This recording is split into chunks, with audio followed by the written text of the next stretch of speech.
In section 6.3, we're going to look at a topic that we have studied a little bit in college algebra earlier in the year. We studied parametric equations.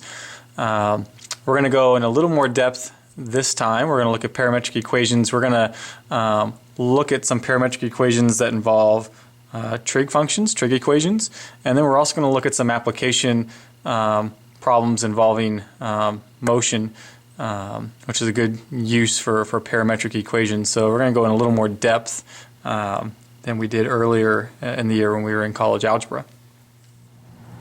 Just to review what parametric equations are, we could say the graph of the set of points xy, where x equals f of t and y equals g of t, define a set of parametric equations. So in other words, the x and the y, we'll say both x and y are defined by a third variable. That third variable is t, and that t is called the parameter. So it's this t value, this parameter, that controls what the x and y become, that make up the x and y of the coordinate point that we can then plot. So first example, graph the parametric curve defined by, so we have two equations. We have an x equals and a y equals. Both the x and the y are defined in this third variable t over the interval -3 to 3 on our t values. So we might make a table of values, but our table is going to be t, x, and y, and the t values here are going -3 to 3. And if we fill in the x's first, for all the x's we're doing 3 minus whatever the t quantity squared is. So if t is -3, we want 3 minus 9, which makes -6. -2, it becomes 3 minus 4, so -1. -1 becomes 3 minus 1. 0 is 3 minus 0. 1 is 3 minus 1. And we continue filling that in to there.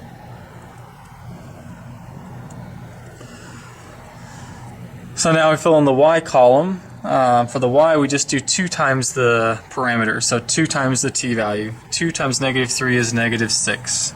Then 2 times -2 is -4. And we have -2, 0. This one's going to be 2, 4, and 6. And once we're that far, we're ready to now make our graph. Looks like everything on this graph is going to the left. Hold on, never mind. We've got some positive x values too. There we go. That should be big enough. So my points, so now we're ready to graph. We can ignore this. We're graphing our xy points. So -6, -6. We have -1, -4. 2, -2. We have 3, 0. We have 2, +2. -1, 4. And -6, 6.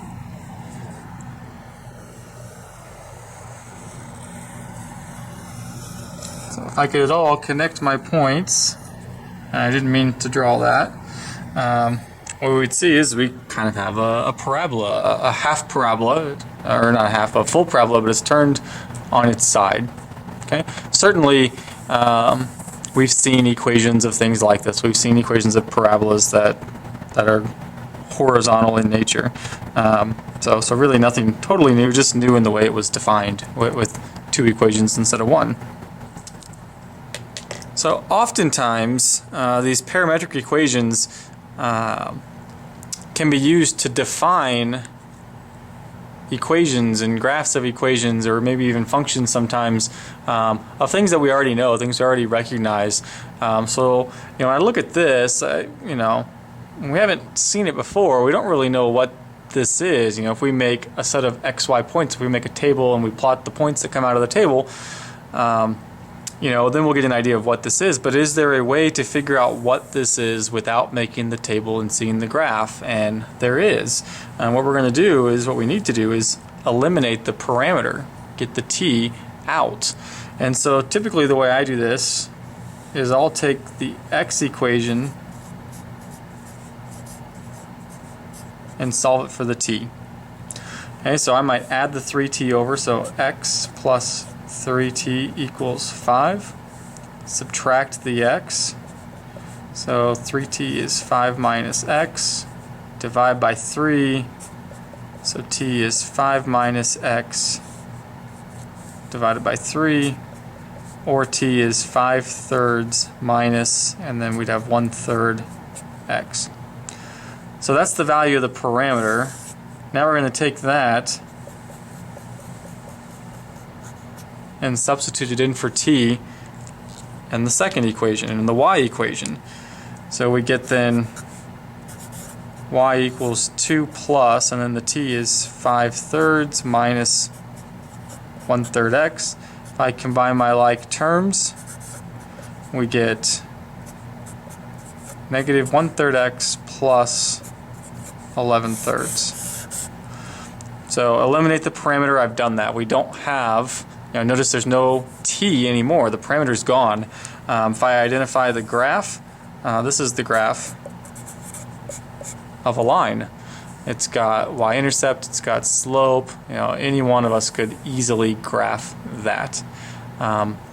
But left with graphing it here would be more difficult, because we'd have to make a table of values and get a collection of XY points.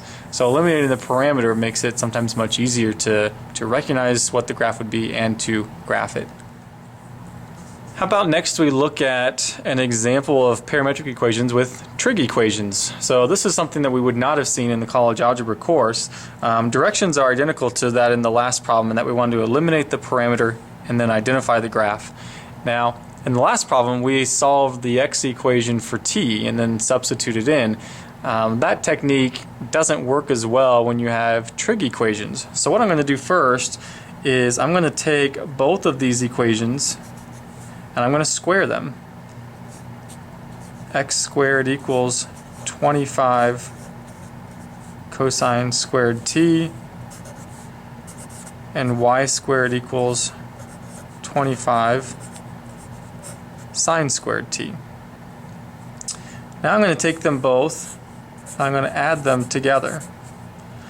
So adding up on the left hand side of the equation makes x squared plus y squared. Adding up on the right hand side makes 25 cosine squared t plus 25 sine squared t. Okay. Now on the right hand side we see a common factor. So I take out the 25, I'm left with cosine squared t plus sine squared t. And that right there is everybody's favorite Pythagorean identity. Anytime you see a sine squared plus a cosine squared, we all know that that has a value of 1. So now we have x squared plus y squared equals 25 times 1, which is 25. Okay, we were asked to eliminate the parameter, and that's done. And there's no t anymore, so the parameter is gone. Okay. Now we want to identify the graph of this equation. And if you remember back to, I think the last time we did this was Algebra 2, near the end of that course, this is the equation of a circle. It's a circle. If we needed more information about it, centered at 0, 0, as there's no transformation with the x and the y, has a radius of 5. But overkill. All we needed to know is that that's the equation of a circle. All right, next let's do a couple of application type problems simulating, in this particular problem we're going to simulate a race. So it's kind of a motion type problem. We're going to simulate this with parametric equations. So it says Ben can sprint at a rate of 24 feet per second. Jerry sprints at 20 feet per second. Ben gives Jerry a 10-foot head start. The parametric equations can be used to model the race. Find a viewing window to simulate a 100-yard dash. Graph simultaneously, t starting at 0, t step of 0.05. Okay, so first thing we need to do, normally when you hit the y equals, we're in function mode. And if we want to graph this problem, we need to be in parametric mode. So I go to mode, and the fourth one down, you see right here, there's PAR, stands for parametric mode. So hit enter there, I move that over. And two more down, you have an option of graphing sequentially or simultaneously.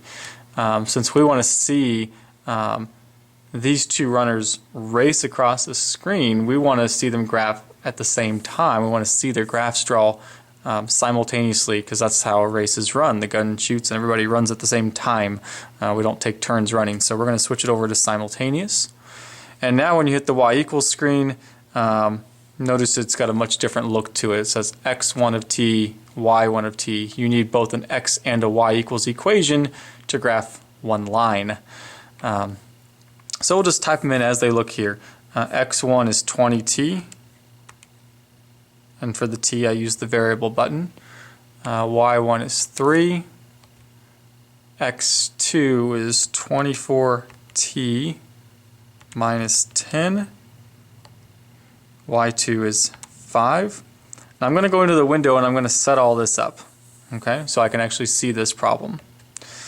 This one I want to start at t equals 0, and for a t maximum, it doesn't tell me what to use, so I'm going to maybe put, how about just 12 for now? I don't know how fast these runners are, but it's a 100-yard dash, and they can probably do 100 yards in about 10 to 12 seconds. The t step, it says make that 0.05. Mine already says 0.05, so I'm going to leave it like it is. For the x minimum, that's like the 100-yard dash, so I need that to be 100 yards. So I'm going to start at 0 for the minimum. I'm going to put 300 for the maximum. I put 300 because the units in the problem in the model here are given in feet, but we're going 100 yards. And so there's 3 feet per every yard, so I need an x max of 300. For the y scale, now you can think of the y's in this particular problem as like the lanes on a track. Okay, for instance, this guy is going to be shown running in lane 3. This guy is going to be shown running in lane 5. So if you want to kind of show it like that, you might do a y minimum of 0, a y maximum of 9, y scale 1. So in other words, 0 is going to be on the bottom, 9 on the top, and we're going to have 8 lines in the middle where we've got lane 1, lane 2, lane 3, lane 4, etc. Now if I hit graph, what we should see is we should see both runners start the race and race simultaneously. So let me bring this up a little bit closer so we can see a little bit better. Let's see, how about that? Okay, so there's the guy in lane 3 and the one in lane 5 that is trailing behind. Well, obviously this is not real life, as they are not going to complete this race in 10 or 12 seconds. They're moving pretty slow across the screen. Well, we can see now that the runner that's up in lane 5, who started out behind, he started out 10 feet behind. Well, he's caught him now. He's now in front.